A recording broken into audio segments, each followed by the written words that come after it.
commences ton tatouage et au bout de 30 minutes, t'as plus rien. Alors tu stresses, t'improvises et ton tatouage perd en précision, c'est l'horreur. Si ça t'arrive, c'est normal, 90% des débutants passent par là. Mais aujourd'hui, je vais te donner 5 astuces pour que ton stencil ne s'en aille plus jamais.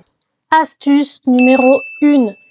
Prépare bien la peau. Beaucoup posent leur stencil sur une peau mal préparée. Il faut bien sûr qu'elle soit bien nettoyée, bien rasée, bien désinfectée. Tu peux utiliser le produit que tu préfères. Il y en a des tonnes aujourd'hui dans l'industrie du tatouage. Beaucoup posent leur stencil sur une peau mal nettoyée et mal préparée. Résultat, la peau est encore grasse et le stencil ne tient pas. Donc, nettoie toujours bien, sèche correctement et assure-toi que la peau soit bien prête à accueillir le calque.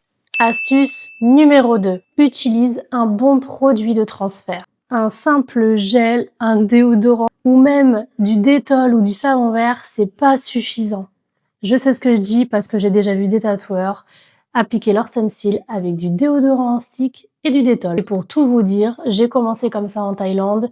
Quand j'ai appris à tatouer il y a 12 ans, on m'apprenait à poser des calques avec du Dettol. Donc, utilise un vrai produit de stencil professionnel uniquement dédié à ça, car il fixe mieux le calque et il est parfait pour le reste de ton travail. Astuce numéro 3. Travailler avec méthode.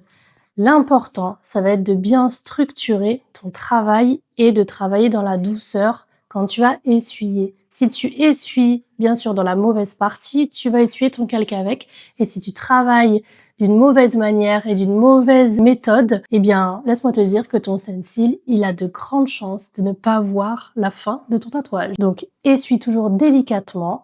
Tu peux tapoter ou essuyer. Moi, j'ai jamais tapoté, j'ai toujours essuyé. Mais j'ai une méthode très claire, autant de tatouage que d'essuyage. Et grâce à ça, mes stencils ne partent jamais, même après 8 à 10 heures de tatouage. Donc on a un peu dévié sur l'astuce numéro 4, c'est travailler avec douceur. Bon, on était dans la méthode, mais travailler avec douceur, c'est pareil. Si t'es un gros sagouin et que t'en mets partout, ça marchera pas. Si tu passes ta main en frottant sur ton stencil, forcément il va s'enlever. Essuie toujours délicatement la peau et méthodiquement. Et jamais en frottant. Nope. Et on va finir par l'astuce numéro 5, prévoir un backup.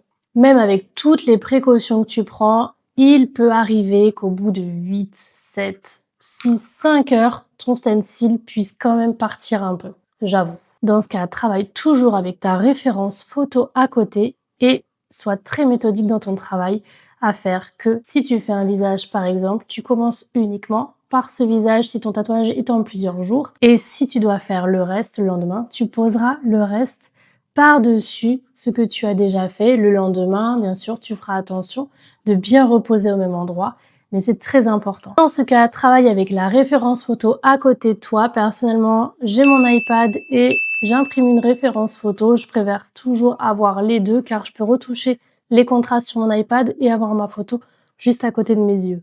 Et si besoin, tu as également ton petit stylo qui te permet de retoucher, mais attention, en réalisme, on fait pas n'importe quoi. Le réalisme, c'est pas du dessin, c'est de la photo au tatou. Donc, faut faire très attention à ce que ton stencil soit le plus parfait possible jusqu'à la fin. C'est pour ça qu'il est super important de le garder le plus longtemps possible jusqu'à la fin. Si tu fais un visage et que tu n'as plus de stencil, c'est la cata. Tu pourras jamais refaire la même chose avec ton crayon que ce que tu as fait avec le stencil. Donc retiens bien ça. Premièrement, préparer la peau. Deuxièmement, le bon produit.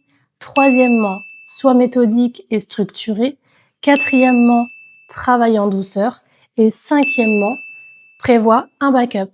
Et avec ces 5 méthodes, tu n'auras plus jamais peur de voir ton stencil s'effacer avant la fin. Et si tu veux aller plus loin et recevoir en priorité mes prochains conseils détaillés, l'ouverture de ma formation Maîtriser le tatouage réaliste est bientôt en ligne.